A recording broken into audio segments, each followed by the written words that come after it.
Hello ವಿದ್ಯಾರ್ಥಿಗಳೇ, welcome to our YouTube channel. ಈ ಒಂದು ವಿಡಿಯೋದಲ್ಲಿ ನಾವು 9ನೇ ತರಗತಿಯ ಅಧ್ಯಾಯ 5 ಹಿಂದಿ ಅಧ್ಯಾಯ 5 ಮೌಸಿ ಈ ಒಂದು ಪಾಠದ ಪ್ರಶ್ನೆ ಉತ್ತರಗಳನ್ನು ಚರ್ಚಿಸೋಣ. 9ನೇ ತರಗತಿ ಹಿಂದಿ ವಿಷಯ ಅಧ್ಯಾಯ 5 ಮೌಸಿ.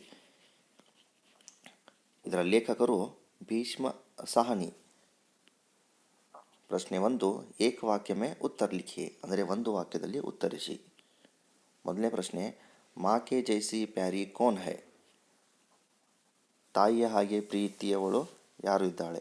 ಅಂದರೆ माँ की जैसी प्यारी मौसी है.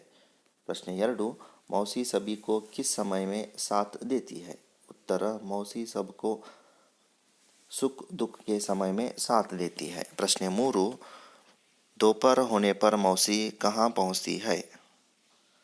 दोपहर होने पर मौसी स्कूल के फाटक पर पहुँच जाती है.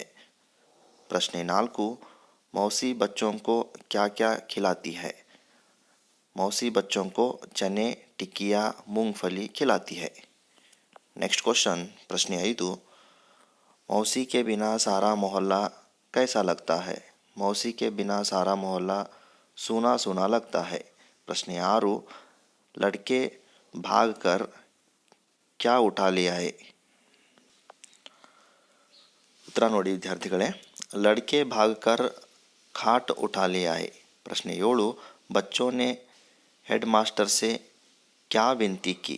बच्चों ने हेडमास्टर से मौसी को स्कूल में काम दिया जाने के विनती की.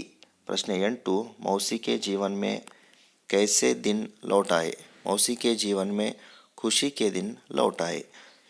ಇನ್ನು ಮುಂದಿನ ಪ್ರಶ್ನೆ 2-3 ವಾಕ್ಯದಲ್ಲಿ ಉತ್ತರಿಸಿ. प्रश्न 1, मौसी बच्चों को कौन कौन सी कहानियाँ सुनाती है? मौसी बच्चों को वह तोता तोती की कहानियाँ, काठ के घोड़े की कहानियाँ, निरोचित कहानी आदि कहानियाँ सुनाती है. प्रश्न 2, बच्चों को मौसी का न दिखाई देना कब मालूम हुआ? उत्तर नोडी, बच्चों को मौसी का न दिखाई देना एक दिन जब स्कूल की छुट्टी हुई, बच्चे बस्ते उठाकर बाहर निकले तो मौसी फाटक पर नहीं मिली.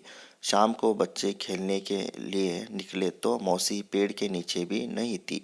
उस समय यह मालूम होता है.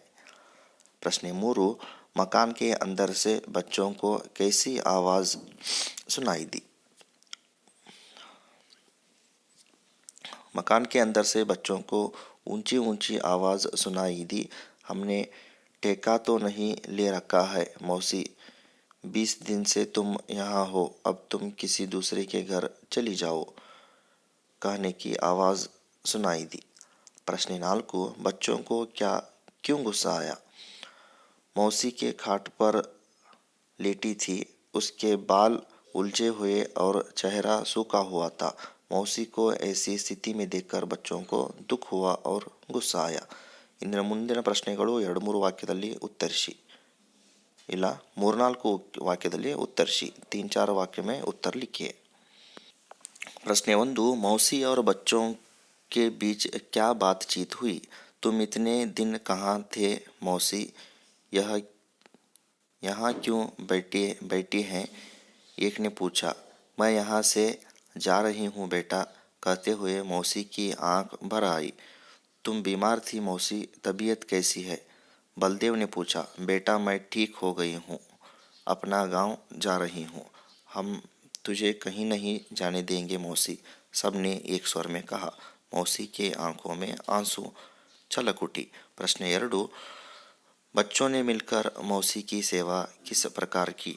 लड़के भागकर खाट उठा ले आए, उस पर मौसी को जबरदस्ती बैठा दिया और तकिया लाया.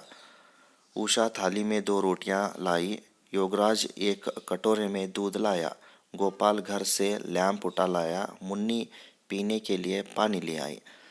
बलदेव के पिता डॉक्टर थे, वह अपने पिता को क्लिनिक से खींच लाया. मौसी बीमार है, आप जल्दी चलकर देखिए. इस तरह बच्चों ने सेवा की. ಈ ರೀತಿ ವಿದ್ಯಾರ್ಥಿಗಳೇ ಮಕ್ಕಳು ಮೌಸಿಯ ಉಪಚಾರ ಮಾಡಿದರು. ಪ್ರಶ್ನೆ 3, मौसी दिन कैसे बिताती थी? उत्तर नोड़ी।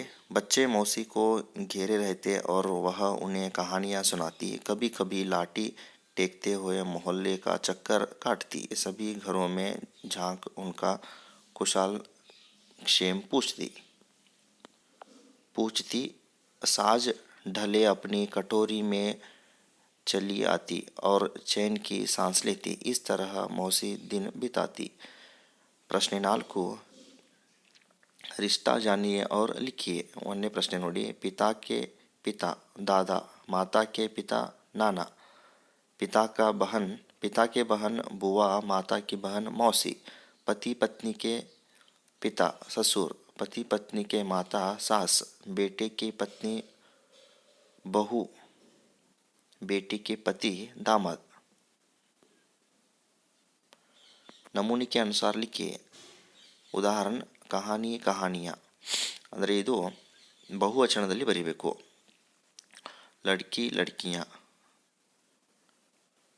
कोठरी कोठरिया, पहली पहेलियाँ, माता माताएं, दिशा दिशाएं, घटना घटनाएं, बात बातें, आंख आंखें, दरार दरारें, दुकान दुकानें। नेक्स्ट क्वेश्चन 6 प्रश्न, विलोम शब्द के जड़े बनाएं। उदाहरण बाहर अंदर, गलत सही, छोटा बड़ा ಅಂದರೆ ವಿರುದ್ಧಾರ್ಥಕ ಪದಗಳು. टेढ़ा सीधा, रात दिन, ऊपर नीचे, सुख दुख, खुशी गम, बहुत कम, अपना पराया. पर्यायवाची शब्द पेड़ वृक्ष, तरु, घोड़ा अश्व, घोटक, दूध दोग्य दुहना, पानी जल नीर, घर आवास सदन, औरत स्त्री महिला. सार्थक वचन बनाए. मौसी सबको माँ जैसी प्यारी थी. मौसी विरुचित कहानियाँ सुनाती थी. दूसरे दिन हॉकी मैच खेलकर लौट रहे. 4 मुन्नी पीने के लिए पानी लाई. ಇನ್ನು 9 ಕನ್ನಡ में अनुवाद कीजिए. ಕನ್ನಡದಲ್ಲಿ ಅನುವಾದ ಮಾಡಬೇಕು. 1 बच्चे नीम के पेड़ के तले खेलते थे. ಮಕ್ಕಳು ಬೇವಿನ ಮರದ ಕೆಳಗೆ ಆಡುತ್ತಿದ್ದರು.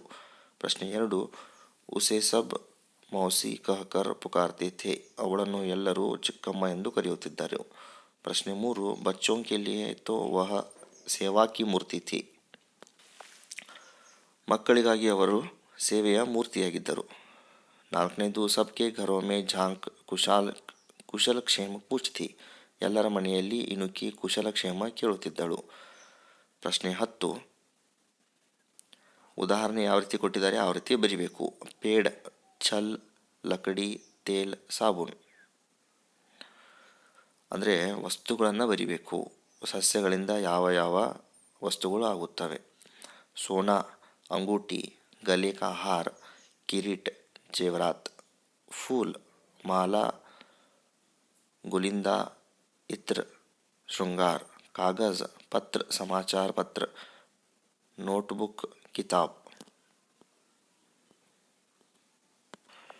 11ನೇ ಪ್ರಶ್ನೆ, ನಾವು ಶಾಲೆಯಲ್ಲಿ ಏನು ಮಾಡಬೇಕು ಏನು ಮಾಡಬಾರ್ದು, ಕ್ಯಾ ಕರ್ನಾ और क्या नहीं करना ಅನ್ನೋದ್ರ ಬಗ್ಗೆ ಕೊಟ್ಟಿದ್ದಾರೆ. 1ನೇದು ಏನು ಮಾಡಬೇಕು, पढ़ना है, गृह कार्य करना है, समय का पालन करना है. क्या नहीं करना ಏನು ಮಾಡಬಾರ್ದು, गपशप नहीं करना, किसी से भी झगड़ा नहीं करना, ज़्यादा मोबाइल टीवी नहीं देखना चाहिए. ಇದಿಷ್ಟು ವಿದ್ಯಾರ್ಥಿಗಳೇ 9ನೇ ತರಗತಿಯ ಹಿಂದಿ ವಿಷಯದ ಮೌಸಿ ಪಾಠದ ಪ್ರಶ್ನೆ ಉತ್ತರಗಳು. ಈ ಒಂದು ವಿಡಿಯೋ ಇಷ್ಟವಾದಲ್ಲಿ ಲೈಕ್ ಮಾಡಿ, ಶೇರ್ ಮಾಡಿ ಮತ್ತು ನಮ್ಮ ಚಾನಲ್ನ ಸಬ್ಸ್ಕ್ರೈಬ್ ಮಾಡಿ.